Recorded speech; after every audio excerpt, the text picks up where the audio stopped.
Can bring you down. It can make you hurt. Then you open your eyes again. You're on the right side of the dirt. On the right side of the dirt.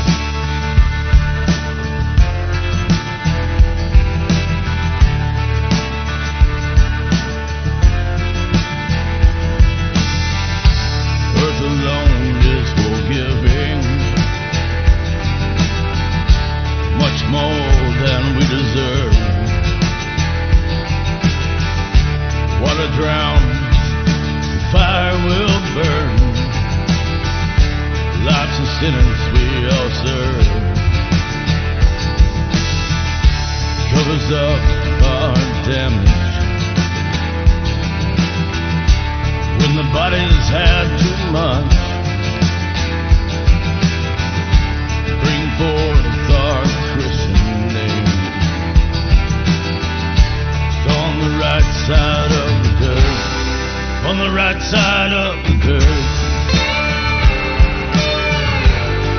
On the right side of the dirt. On the right side of the dirt. Right side of the dirt.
Hello, everybody.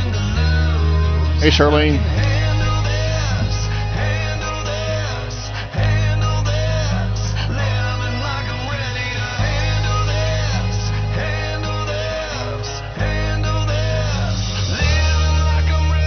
What's going on, MOV? What's happening?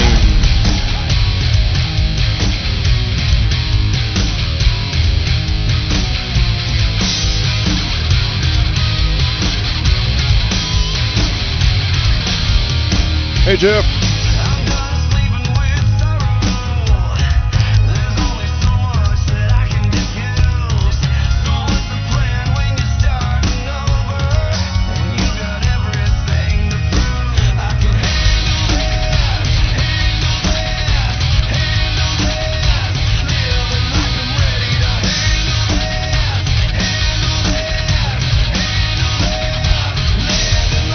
How's recovery going today, Jeff? Then you had a rough evening. Or a good evening and a rough morning.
Hey Earl, how you doing? Jimmy?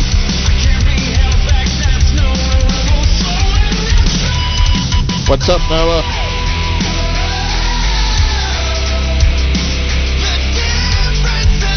Hey Jane.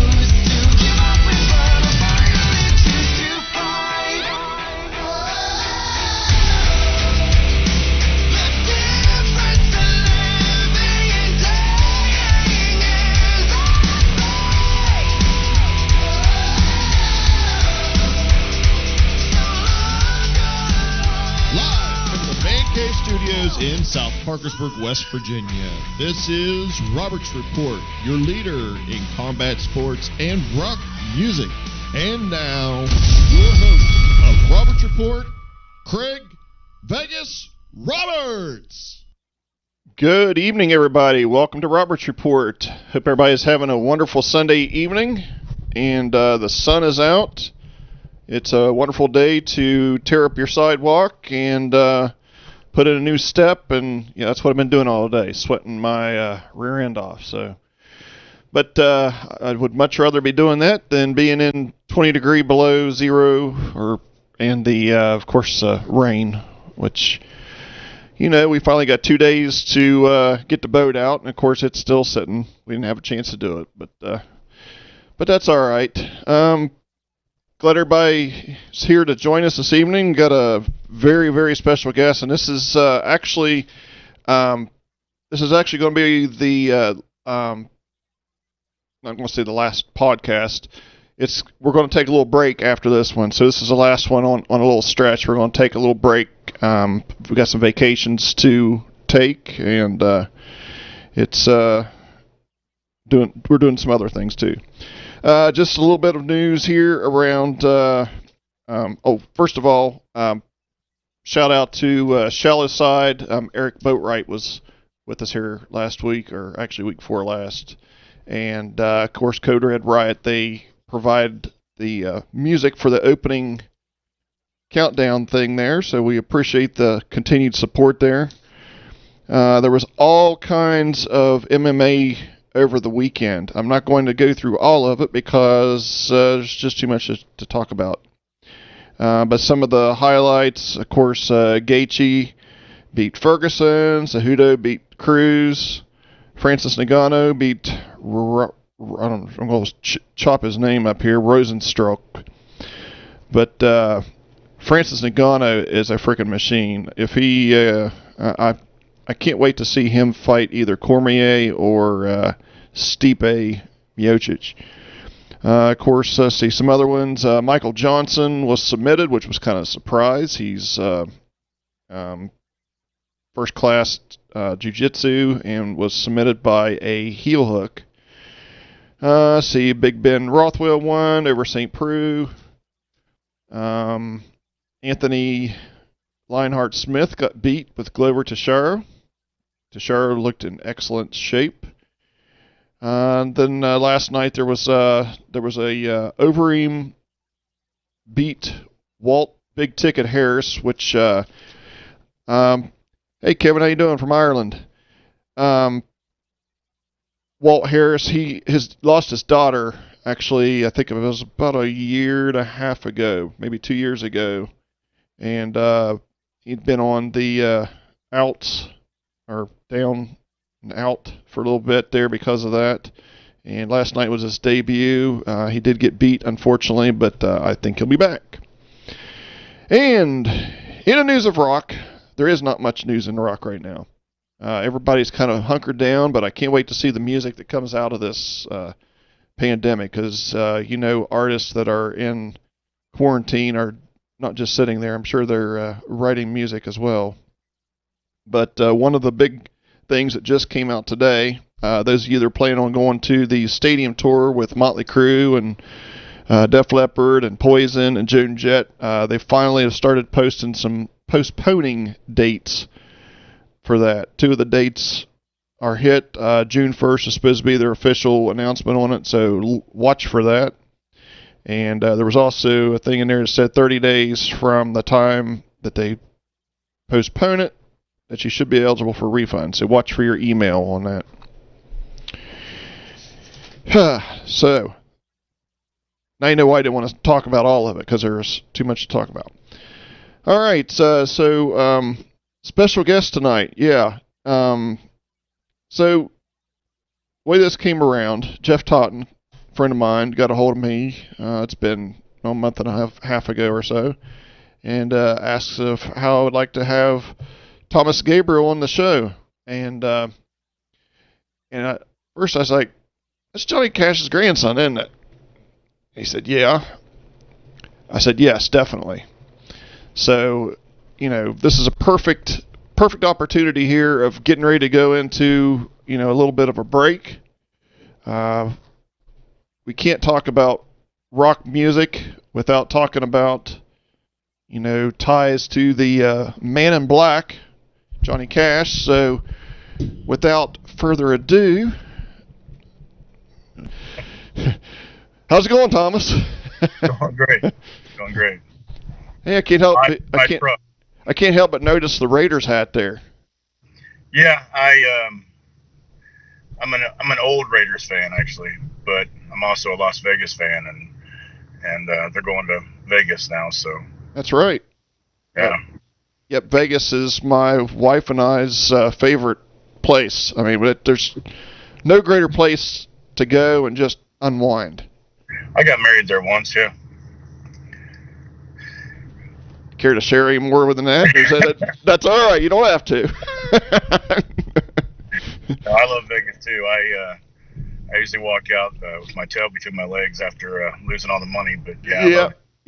Yep. We've stimulated the economy there many times, but we still keep going back. It doesn't get better than the entertainment and the food there and everything else. But absolutely. So I do appreciate you taking the time to sit down with us here. And obviously, you're in your car there and had some interesting weather. Now you're in Nashville. Do you live in Nashville? Right outside of Nashville. I'm actually right now. I'm about 2 hours away from Nashville. We're in the country for this quarantine, and the reason I'm in my truck is I just lifted it and wanted to go out in the in the muddy field. So Cool. I kind of got caught by time here. So you get me from my truck today. Great, awesome.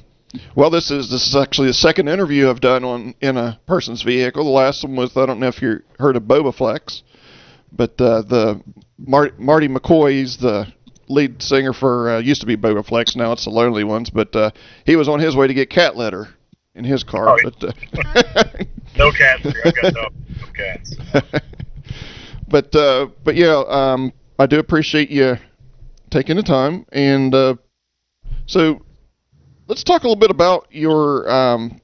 First of all, you got a new song out, "The Right Side of the Dirt," and that was the video that we just played there. And I kind of put two together with the storyline on there, but maybe in your own words, maybe you'd like to kind of put together how that came about. How did that song come around?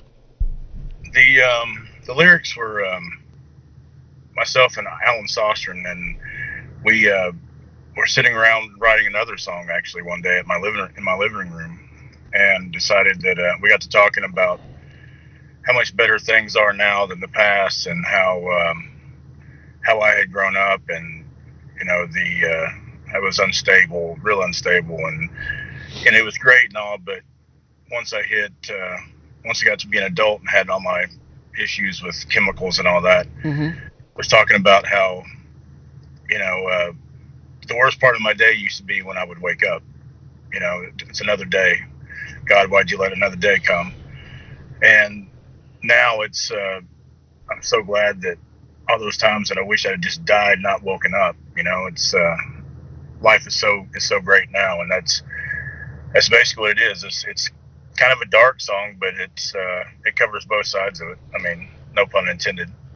No, but that's I mean, and coming from people in your position, it really gives inspiration to, I know you're at that point in time you're dealing with your own demons and everything, but for people on the outside to seeing a video like that and hearing your story, that's an inspiration. I mean, whether entertainers or people in the spotlight realize it or not, they are, the ones that make it and then come out of it. They can.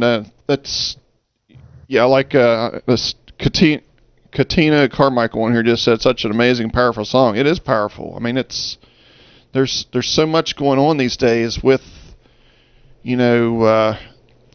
prescription drugs and meth and all of that stuff just to cover up everything. Right. So was Johnny, was he kind of a father figure to you? Was that?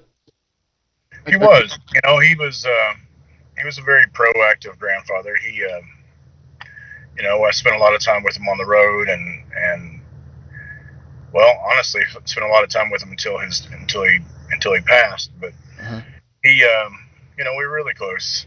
It's like anything else, it was different. So many different phases of like I went on the road, started going on the road when I was probably, I want to say around 5, and the changes not only in his career but also in his health and then coming of age, for myself. Right. I mean, I've got nothing to compare it to, but it was wonderful. I had a great childhood. At the same time, it was also looking back now, it set me up for a lot of failure too. Right. I wouldn't trade it for anything, but yeah, as far as the chemical and all that, the chemicals, I'm addicted to everything. I'm not picky, and so now at this time in my life, I'm totally clean, 100%, and feeling better than I ever have. But it's taken so many times of failure to get there, and that's how it was with growing up too. I saw him go through the same kind of addiction process. Right. And I don't know where I'm going with that, but yeah, to answer that question the longest way I possibly could. Um, So I was actually, I mean, normally what I'll do before I do interviews, I'll go back and kind of look at some of the other people's interviews and stuff, um, and I think you're talking about. Did you steal something or stole something from him or something or other in the process? Maybe when you were younger or something or other. yeah, you read one of my bios, right? Yeah. Yeah, I had gone through a terrible Xanax phase, Xanax addiction, and I don't know what it does to everybody else, but I've never been a thief, but I get really sticky fingers when I take Xanax for some reason, so I stay away from Xanax. But um, I'd gotten, you know, I'm an ex-cop too, so I had just had to resign and going through a divorce, and it was the worst time ever for me. And in a blackout, had taken some things that were his, and he knew. I mean, there was no question who did it. But I kind of had some clarity, and I went to him and apologized before he passed, and like I said, he already knew, and the discussion we had will stick with me forever. But I'm not going to go into that, but uh, he taught me a lot that day. You know, just always forgiving, always. Mm-hmm. He understood the addiction to the point where it was, you know, that's what we talked about. It wasn't the stealing. It wasn't even the, you know, it wasn't that part of it. It was what made me do that, what state of mind I had to be in order to do that. Right. Do that. So, yeah, thanks for bringing that one up. Yeah, no problem, man. But you know, it's things like that though that you know, even myself. I mean, you know, there's things you talk about in your childhood that you did that, you know, it's one thing if you do it and continue to do it. It's another thing if you learn from it and, you know, you keep going. I mean, Yeah, we all screw up. You know. yeah, I've made it was like a hobby for me screwing up. Got really good at it. A lot of practice. But the thing is, though, I mean, I can't help but think in the position that you were in. I mean, you probably were able to get your hands on just about anything that you wanted to. Yeah, I was a daily user in by sixth grade. Yeah. I remember taking vodka to school in sixth grade. So once you grow up, you know, in a certain state of mind, that's how you cope with everything. Cope with everything by not feeling anything, and that's all I ever did until, well, the last. Let's see, I got out of prison in 2013, so honestly, I didn't start growing up until then. Well, it just, I mean, some people can be rehabilitated, you know, and that's the thing.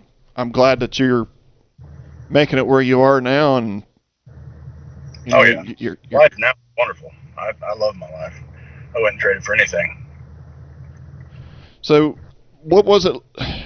I have to ask. I mean, I'm sure you get this asked 100 times. What was it like growing up with? I mean, you saw everything that he went through, and probably whenever he's.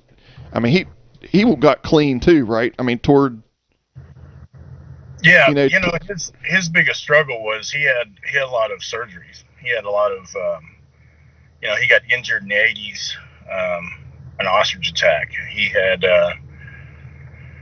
gone to have oral surgery and had they broke his jaw and didn't know it, and so he had a lot of pain from a lot of different surgeries, some corrective surgeries, and you know, so he had a lot of struggle with that because you can't do that without some sort of help, right, from medications. And unlike me, I say I'm addicted to everything, but you know, I never was much of an opiate person.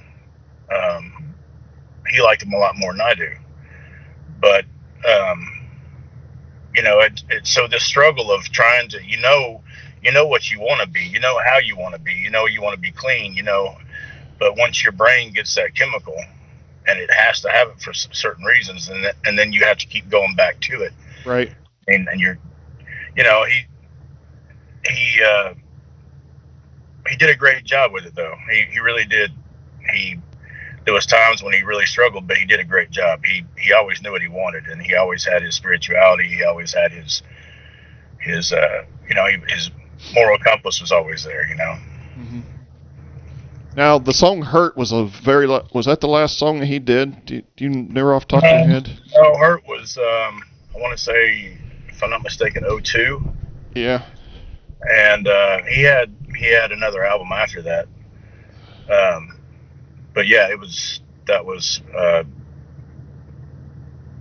well, you've seen it. I mean, I don't know what it was. Yeah, it's awesome. I mean, just took. Yeah, I mean, it's phenomenal. Just, I mean, did you expect anything different from him? I mean, but when the Hurt came out, I was deep in my addiction, and actually it was my Xanax days, and with everything else. And he had called me the morning they did the Hurt video, and said, come down here. We're going to do a video. You can help out or whatever around the house. So I did. I went down there, and I had never heard him do Hurt. Matter of fact, I don't think I'd ever even heard Hurt, period. Mm-hmm. And I went there, and they were filming the video. So when they played it and he was singing along to it, it hit me like a ton of bricks. It was, wow, this is going to change everything. I was there for the filming of when he did Delia with Kate Moss back in '94, probably. Mm-hmm. And I thought, and that was when his career changed a lot. I mean, that's when the American Recordings and all that, and his career, it went from, his audience went from, who had always been there to these teenagers and people my age at the time. But back to the Hurt thing. So when I, in comparison, when Hurt was filmed and I was sitting there watching them do that, mm-hmm. I remember thinking, this right here is going to be groundbreaking. And I was right. I'm surprised I remember that day, to be honest with you. But yeah, and it turned out to be I was right. Yeah, and it too was a sort of a dark song, but with him singing, it was just so. I mean, like you said, it was groundbreaking. I mean, I don't know really how else to put it. Just an amazing voice. His voice, and obviously, I sent a message here to Donna earlier, and you obviously got the roots. Your voice is like. I mean, if you did a whole album and you said this was a lost album of Johnny Cash and nobody knew it, they wouldn't know it. Your voice is that close to it. I mean, it's crazy. Well, now, what's it, I mean, and this is another question you got to kind of ask. I mean, what is it like does it bother you to talk, with you trying to get your own sort of career going on and everybody wants to talk about, your times with your grandfather? That doesn't bother me in the least. The thing about it is what I appreciate more than anything is I miss him. Yeah. Everybody else does too. No doubt. So, like and I've said this before, when we first started out, we were primarily doing my songs. Mm-hmm. And I would do several of my grandpa's, but not many. And I noticed when I did, though, that the people who, they seemed to like my music as well. But when I did, I'd had people shut their eyes or cry or, and it just dawned on me one day that it's simple. They miss him like I do. Right. So why not include that if they hear him through me, which I don't hear it near, apparently, like you do. I see some similarities sometimes, but I don't really see that. It's very different too. It's kind of like I'm sure if you called your dad's house and you answered the phone, I mean, genetics, you're probably somebody's gonna mistake you for your father. It's the same thing here, Yeah. But no, I don't get offended at all. It's my family, and if I can carry on that tradition, or if I can carry on the music, where you had lots of people that were Johnny Cash fans that were young, that were teenagers and early 20s and early 30s, and they wanted to hear more, and they didn't get to grow up with them, you know. So if I can kind of fill a little bit of that space, I'm by far not the man in black. I mean, there was only be one of those. I mean, I'm nowhere near as talented or as wise or anything else as my grandfather was. But if I can bring them a little bit of his spirit through what I sing, then I'm honored. That's cool. That's very cool. So we got you got several people in here listening today. So I do like to try to be semi-interactive here. So I just wanted to read some of the comments to you since you can't see it. Let's see, we got a Kevin Whelan from Ireland. I don't know if you know any of these people, but they're watching from Ireland. That's pretty cool. I love Ireland. We've been there twice. And hello, Kevin. It's nice to hear from you. Let's see, we got a Greg Edwards. Hillary Wilson said hi, Thomas. Hello, Hillary. I know Hillary well. And let's see here, that Katina Carmichael Davis, such an amazing, powerful song. Okay, I already told you that, but doesn't hurt to repeat it. She also likes how down to earth you are. Mary Young says, and this is kind of important. This is kind of what I was talking about. So this is breaking my heart. I wish my daughter had made it to that other side. I'm so very glad you did. Thank you. And sorry. And she says, you're an inspiration to many people. Please continue to be a role model for those needing it. And of course, they miss Johnny. Ditto. Yeah, there's Jill Hampton. She's from this area. Said she can't wait to see in the Mid-Ohio Valley again. And like to be there. And Joyce White says you do a great rendition of Hurt, and I agree. That was actually part. I don't know if you probably were busy, but I had put out a kind of a promo short video before the show tonight, and I put a little clip of that of Hurt on there. Okay. And but yeah. Thank you. Yeah, no problem, man. So we're getting ready to celebrate, from my understanding, celebrating your grandmother Vivian. Alberto Cash. What's the so what else going on with that? Well, my brother and Matt, I can't pronounce his name. Sorry about that, Matt. They did a wonderful, wonderful documentary, My Darling Vivian, and I've seen it twice now, and didn't have a dry eye the entire time, I don't think. But she's finally getting the recognition that she deserved, and she was also my best friend. I miss her dearly. She passed in 2005, and she was overlooked for years. She once I Walk the Line came out, everybody thought that was just some great love story and all, and it is what it is. But there was also a lot more to that story, and I'm glad people are finally recognizing that. Would you care to share some of what they're looking over? What's some of the? You say she's not, didn't get some of the honor that she deserved. She raised my mother and my three aunts, and she stuck with my grandfather, through the Air Force and through 13 years of his career. Mm-hmm. And she was at home and taking care of his 4 daughters and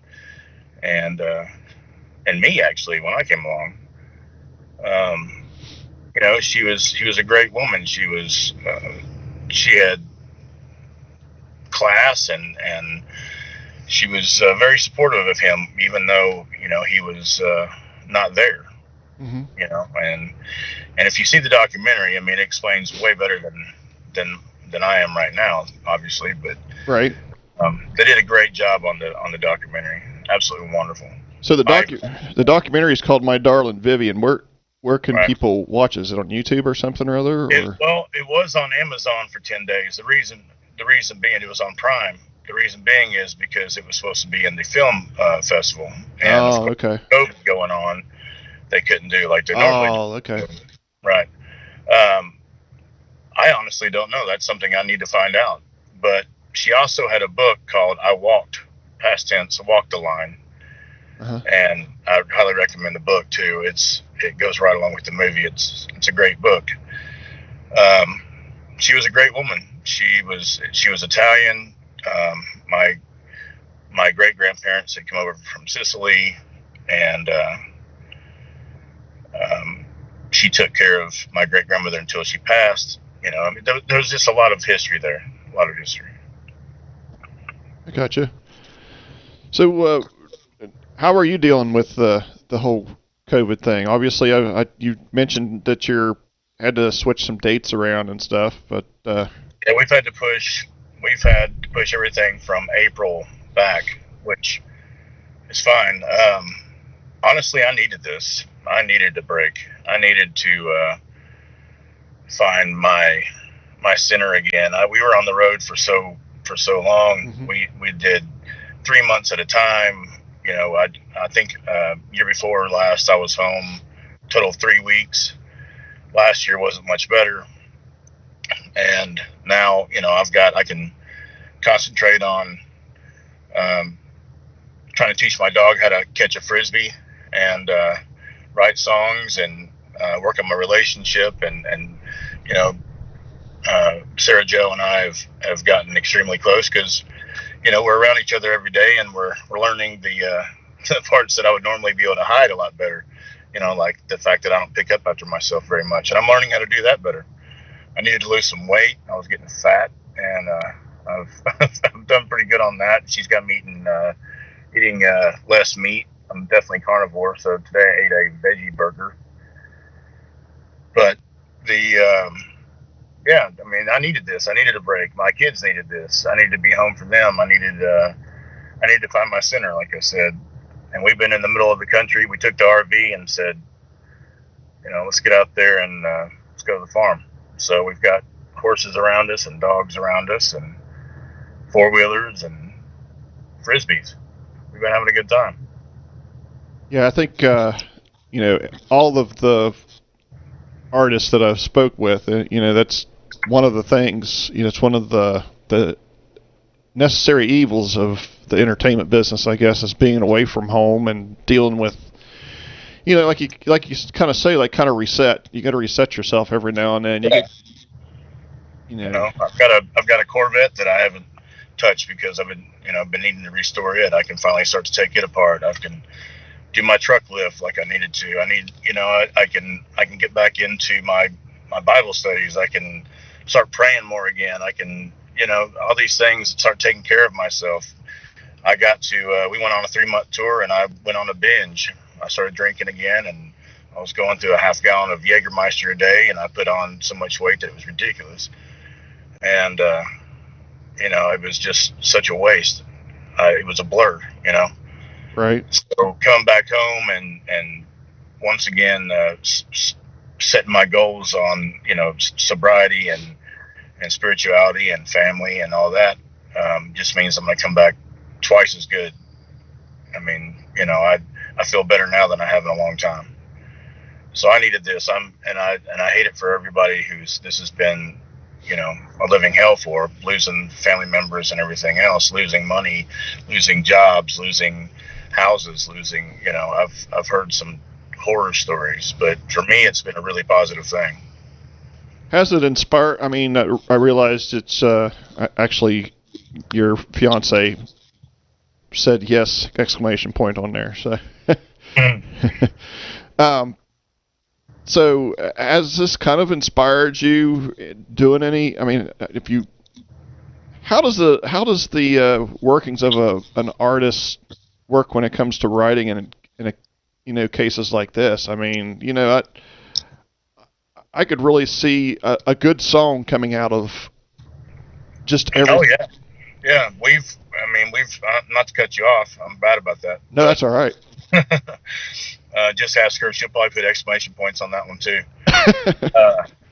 No, we've written. Sarah Jo and I both have. We've together and separate have written a lot of songs during this break. Um, Mine, me. If you know anything about my music, it's not exactly the happiest on earth. And oddly, after centering a bit, and we've got this album's going to be a lot more upbeat, a little happier. Not much, because I wouldn't want that too much, But we've. I'm really excited about this album coming out because it's the first one was kind of a concept album from birth until then, and this is the after, getting all that out in song. And the COVID thing, being like I said, Sarah Jo and I both being in the industry, and both being artists, and I've listened to a lot of her ideas. She's way more creative than I am. I tend to get in my dark place, like wait for days like this, and when it's rainy and muddy, and come out with something good. She can write about anything. She'll be in the garden singing about her little plants and stuff. I can't do that. I wish I had that. But yeah, there's going to be a lot of music come out of this from everybody, but from me as well, and for her. Yeah. So your first album was Long Way Home. Is that correct? Right. That came out in 18. I got you. Yeah. Now did Right Side of Dirt that come from that album?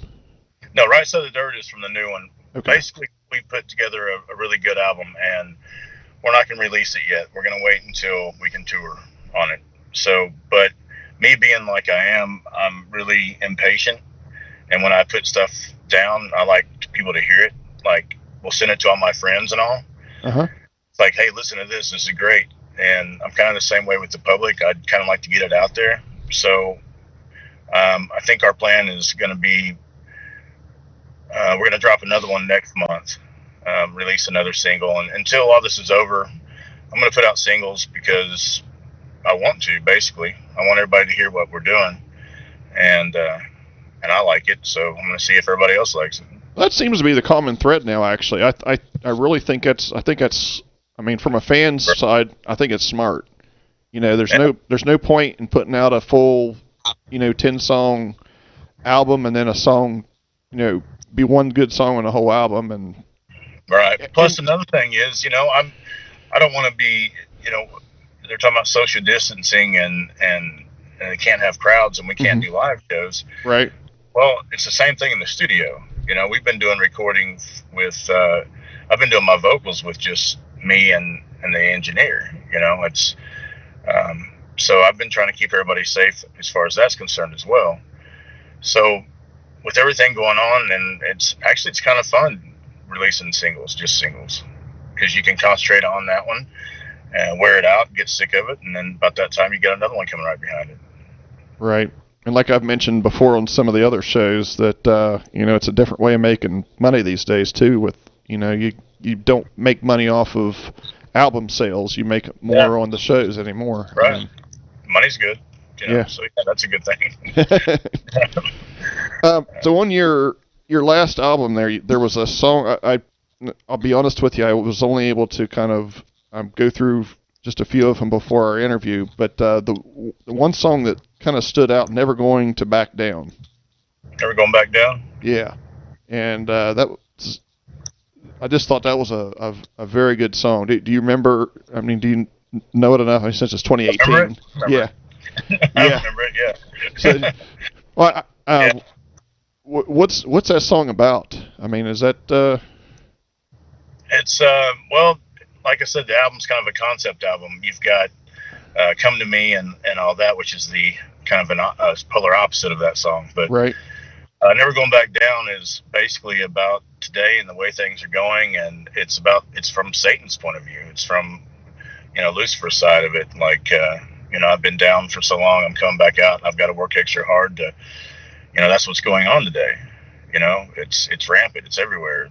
I don't mean to get biblical or anything, but it's all around us, and we've got to be aware of that. Right.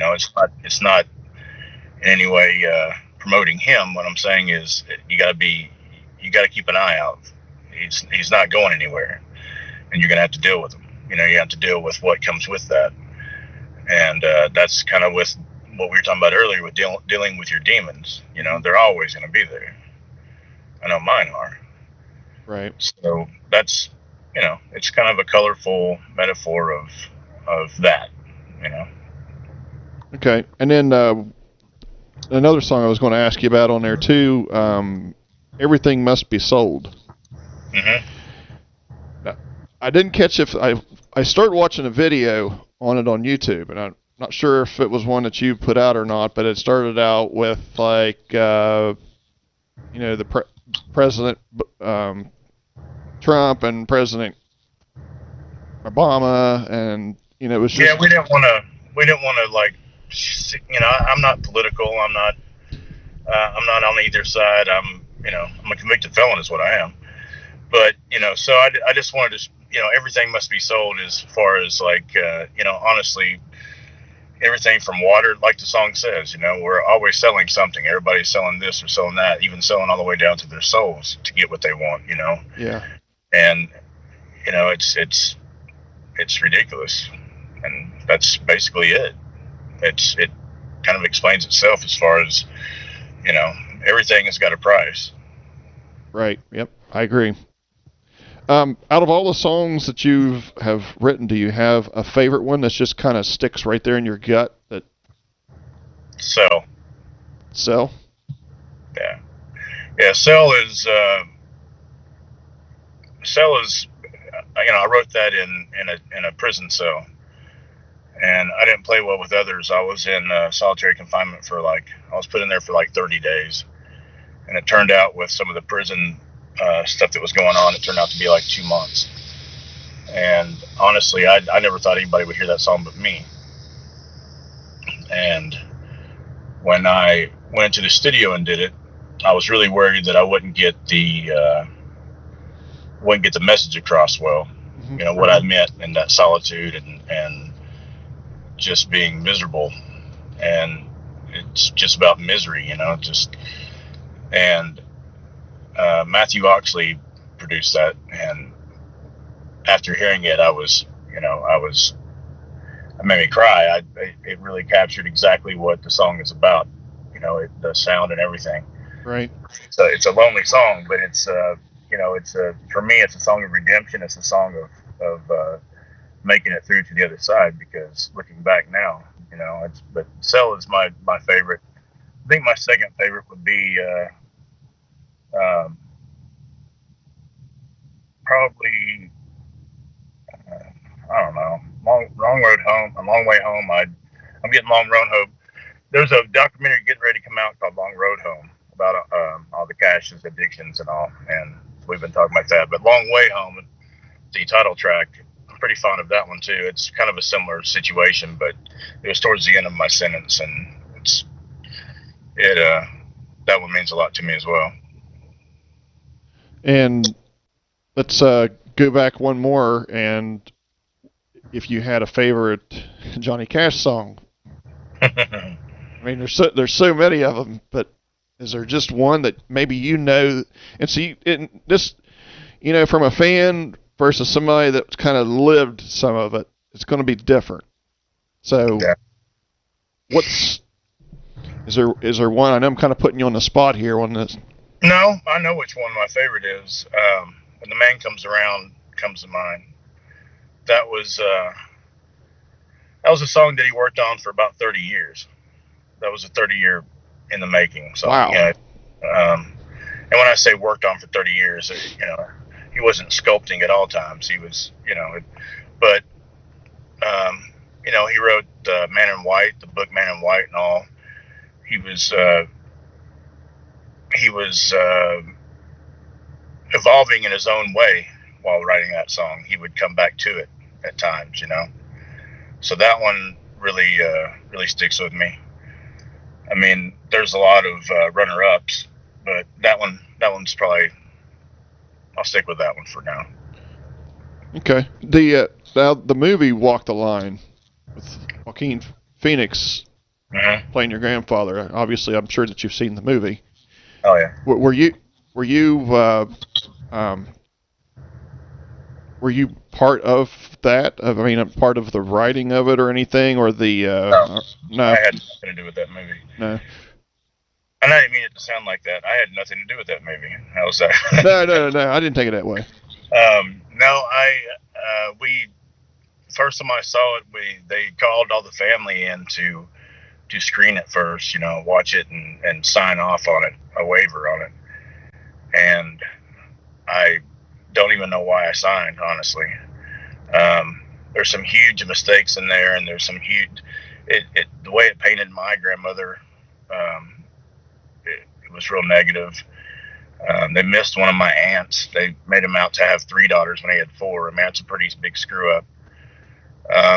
Overall, it's a good movie. Joaquin did a wonderful job, man. When I've seen it, I just kind of look a little bit off from his eyes. As long as I don't look at his eyes, he was dead on. I don't see how in the world he must have really did his research, because for not knowing him and be able to pull him off that well, he just did a great job. Reese did as well. But I'm not real fond on it. You probably won't catch me watching it anymore. Yeah, I really wish that when movies were made like that they would,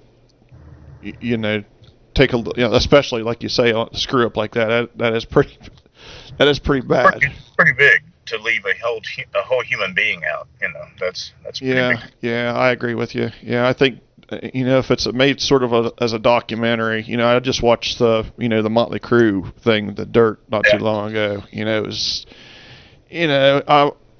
actually it was just a couple weeks ago I watched it, and I don't know, it was just too cinematic to.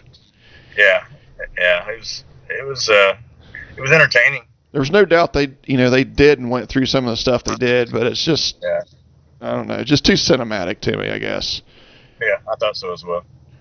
I've always been a metal fan. I've always been even the hair bands, the all the way to thrash metal. I mean, hardcore, heavy stuff. I've been a fan of it all since 2nd grade. I remember Ozzy Osbourne coming out with Blizzard of Oz and oh yeah, and all that. That was like what I was listening to in 1st grade. That tells you how old I am. But the metal scene I keep up with. I couldn't tell you who's on the radio on country. I have no idea. I have no clue. I don't. When I go down the road, I go down the road in silence usually, and while I'm going through my head trying to put my own stuff together. But if I do turn it on, it's usually MP3s or whatever, Prong and things like bands like that. Yeah. But I love watching. I love how what used to be Tipper Gore and everybody putting down metal and hair bands and saying they were so evil now, and now Motley Crue has become like a household name. And you're right, the movie was very cinematic. It was dramatic. It was funny. I enjoyed it though. So Sarah, excuse me, Sarah Jo, is she into the metal music as well, or is? No, not at all. That's where we go our own ways on our headphones. She's very much into the pop, more of the pop, because that's what she is. I mean, that's what she does best. But it's like the pop and light rock scene and stuff like that, like the more happy stuff. Whereas I put on my headphones and go sit somewhere else because she doesn't like it at all. Five Finger Death Punch it makes for an interesting ride, Yeah. Five Finger Death Punch is that's my go-to. See, I'm a bigger Moto Grader fan. I like Moto Grader. I thought back when, of course it's not all the same guys, but I was a big Moto Grader fan before Five Finger Death Punch came along. But I like them too. Yeah, it's kind of funny because I've watched how they evolved from a 200 person side stage to huge. I mean, well, just like Korn, some of these. Oh man, that's my all-time. That right there. That's my wife's Korn. favorite band. Korn and Prong have always been my two go-to bands. When I don't feel like listening to anything else, I can always find a Korn song or a Prong song. And it's funny that you mentioned that about you being into metal, because this is another conversation I've had before with people, is be surprised on how many people in country bands, just the musicians themselves. Yeah. They don't. Some of them don't even like country music. I mean, they're there and it's a paycheck, but. Right. Well, I mean, I'm not even really country. I mean, I've got some country songs, but like this new album got more of a rock tone to it. I don't know really what I am. People ask me all the time what genre I am. I don't really fit into a genre, I don't think. No, I completely agree with that, dude. I mean, it's. Can you imagine me singing metal though? I mean, it would have to be the right songs. I don't know, maybe. When I first started out on vocals, I was actually in a couple metal bands actually, and I was trying really hard to sound less Cash-esque, Yeah. And it just didn't work very well. But we'll see. Maybe you should throw out a crossover there, man. I've thought about doing some side projects. See how that goes, but I got to work on this project first. I definitely would be interested in hearing what it comes out like. Me too. If Corey Taylor can go from Slipknot to what's his other band? Stone Sour. Shit, yeah. But yeah, I mean, if he can go back and forth like that, I mean, so can everybody else. I tell you what, Stone Sour's first album, that White Album, I don't remember what it's called. I thought was their best album. As a matter of fact, I didn't even know Corey Taylor was in both when I first got that album, yeah. and I loved it. And then one day I had a buddy of mine, a drummer friend of mine, say, "Well, you know who that is, right?" I'm like, "No." He said, "Listen to it again." Freaking crazy, isn't it? Yeah. The dude's voice is incredible. Love his voice. Him and Aaron Lewis is another one that's. Yeah. I like Aaron Lewis as well. Yeah, and you kind of talk about yourself with your type of genre. He's kind of another one of those ones that they went from the Stained, right, and then switched gears, or even Kid Rock is another good example. I mean, that's where genre just goes out the window. I mean, it's just. I mean, why label yourself? Why limit yourself? I always thought that I always wanted to release an album that was a little bit of everything. Even growing up as a kid, why limit yourself? You don't have to have a label. Right. Do what you want. Everybody else is. Yeah. Well, I've never considered Johnny Cash or what I've heard of your music as well. Really is country music. It's just, even though he didn't call himself a country artist. He called himself a folk artist. And I mean, he think about it. Like in the '80s when he was doing he did a bunch of albums that he wasn't even really into. It didn't even have Johnny Cash passion in it. Right. And when Rick Rubin came along and let him do what he wanted to do and be who he wanted to be, and what you got was mainly folk. There wasn't much country to it, if any. I'm not country. I'm around horses all the time, but I don't ride them.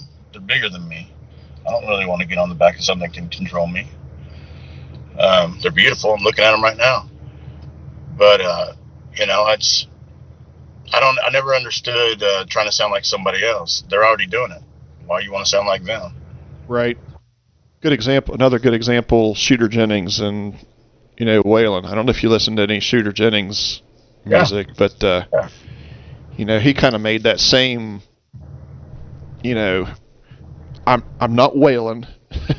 I'm not Waylon anymore. This is what I'm doing, and you're not an outlaw. There will never be another Waylon. There'll be another Johnny Cash. I mean, Right. Stop trying to be it, you know. So Yeah, it's the only career I could find that going to prison and being a cop, going to prison, being ex-con, ex-cop, and all the stuff I've gone through that went along with what with what I was singing about, what I was doing. So only when it fit the outlaw country movement thing. I fit right in on that one, man. well, you're doing well with it. I mean, and I like the you know, you call it dark, but I do like the style of it's different. Thank you. You know, it's I don't really know how to put a finger on it, but it's different, and you know that's what people are looking for. You know, and I agree. If I come to one of your shows, I'm going to want you to sing, you know, a few Johnny Cash songs, but And I enjoy doing it as well. You know, but I'm a little burnt out on the Ring of Fire thing. I But, couldn't I could imagine. Can you imagine how he felt, or some of these like you know, Jimmy Buffett, and Margaritaville. oh yeah, I can only imagine. I love it when I get up on stage and go into something a little more obscure of his, and people, you know, seem to really enjoy it. But you always got those friends that want to hear Ring of Fire. And I don't. That's fine. It's just I enjoy it a lot more when I put the mic out and somebody else sings it. You know. Yeah, I could get that. I could totally get that. Yeah. I've asked people before that, you know, if there's one song that you're just tired of, and yours is Ring of Fire, so That's mine. and that's fair. I mean, it's okay. It's okay. I'll still do it. But yeah, I prefer doing. I enjoy doing. You know, the thing about doing Johnny Cash songs for me is that I channel it. I go back in time. You know, I go back to hearing that song as a kid. I go back to the way it the way it felt for me then, what it means to me, and I channel that. And so I get to relive my childhood in essence. You know, when Right. I enjoy doing his music. Don't get me wrong in the least. And when I say about the Ring of Fire thing, I'm more kidding than anything. If you want to hear it, I'll do it. You know, I'm just saying that if there is one to be tired of, then that would be my pick. No, it's fair, man. But I get to you're channel human. that. You know, I get to feel close to him again when I do it. You know, Yeah. when I sing his songs, much like when I do my own, I think about where I was at the time when I wrote those. Mhm. You know, it's I love being on stage. That's one thing. The only thing about this Corona stuff that I miss is live shows, because on stage, man, I really get to channel all these parts of my life that mean so much to me. Mm-hmm. I mean, I get off stage and I'm like, man, did I even play long enough? It feels like 5 minutes, and I've done 2.5 hour shows. You know. Well, you know you're enjoying it then if it's if time goes that fast for you. So that's Yeah, good. I don't You're know not what I'd do if I had a job, if I had to work or anything. You know, they say do what you love, you'll never work again. That's exactly how I feel. Yep, I 100% agree with that. So Jeff Taunton thinks maybe you should do a collaboration with Jonathan Davis. Oh, absolutely should. I would jump on that in a heartbeat. All right, Jeff, set that up. You got connections. Set that up. We'll do it. You got connections. Set that up. We will do that. Between the two of you, surely you should be able to.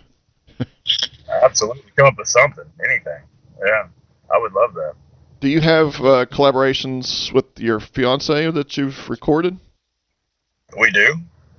We've got. She's also sang backup on some of the songs for this album, but we've got some songs that we're gonna do together. That she's got such a voice, though it really makes me sweat singing with her. She's I've got to be up to par when I sing with Sergio. She's got pipes. I don't know what I've got. It just comes out. You know, she's so talented. It's crazy. She sits down and plays anything you want on piano, or she'll pick up guitar and be like, well, "What do you think about this?" And I'm just in awe at times. She's wonderful. She's kind of like the Allie from the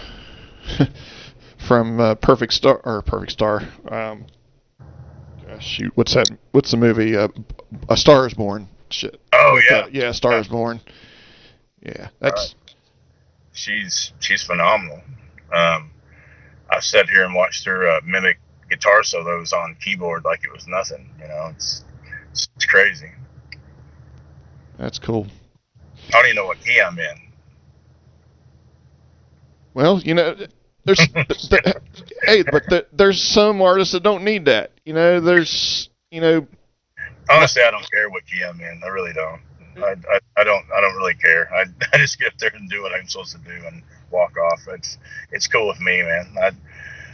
She can tell you exactly what you're in. So I don't know if he still does it or not, but the lead singer for Blackstone Cherry doesn't use in-ear monitors. Really? Yeah, I'm lost every time I got to do like the traditional monitors. Of course, I think my hearing's going too. I know my eyesight is, but I am attached to my monitors, man. I've got some Sures that I keep in all the time, even when I listen to just some stuff on my phone.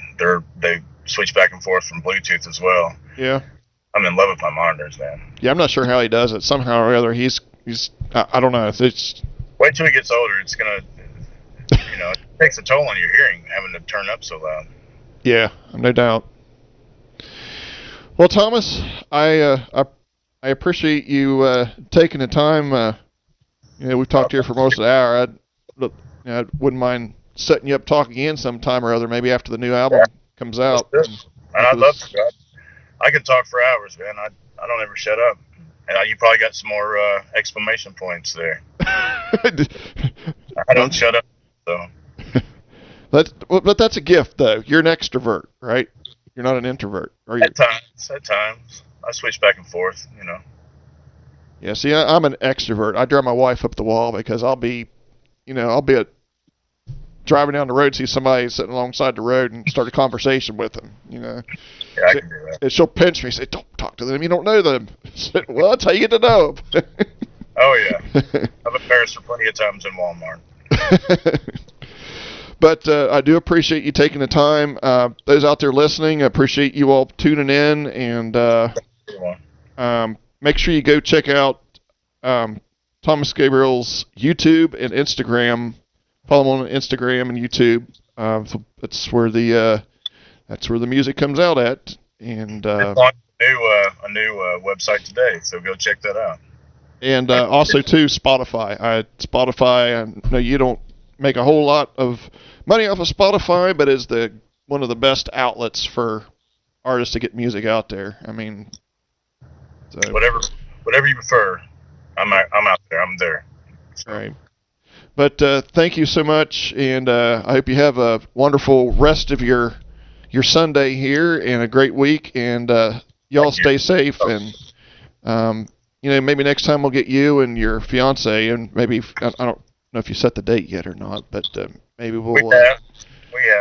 So maybe we can get you all on here to talking together. I think that would be an entertaining interview. I'd love that. I can always, pass things on to her when I'm stuck. So, it works out really well. Awesome. Great.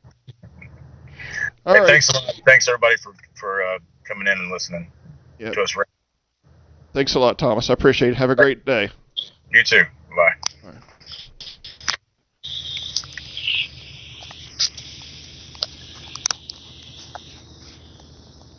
All right, everybody. So there you have it. Thomas Gabriel. Let me turn the audio off here. So yeah, we will be we'll be taking a break here for a couple weeks, a few weeks. I've got some upgrades need to do to the studio. I'm working on trying to get Zoom to work in with the instead of using Skype, use Zoom. If I can get Zoom to work, I can pull a lot more people in at the same time. So that's my goal. Somewhere down the road here, just to kind of give a ahead of time, we're going to have. I know we're going to have Brandon Gribble for sure from Betrayed by the Bullet, but at some time or other, we're actually going to have the whole band back on here again as well. They've got new music coming out. I got a snippet of one of the songs, and the maturity level's gone off the chart with them. So I really look forward to talking to them and their new music. And so Thomas Gabriel and Jonathan Davis. I think that sounds like a great collaboration. Everybody go out there and like the Roberts Report page and follow it and all that kind of good stuff. We will have more artists coming down the road, and we also have some MMA stuff coming up. Those are my two passions, rock music and combat sports. Thanks again, everybody, all the listeners, Ireland, UK, United States, wherever you are in the world. Thanks a lot. I appreciate it. You have a great evening and a great week. Stay safe.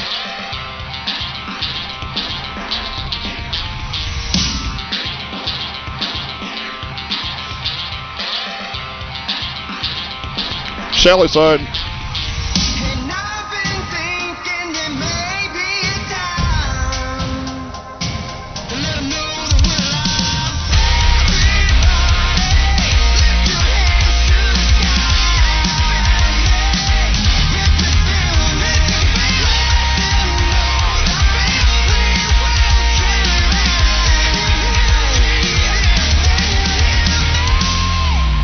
Peace out, everybody. Once again, if you want a sticker, send me your address in the inbox. It doesn't cost you anything, just like the support. So thanks a lot, everybody. Have a great evening and a great week. Peace out.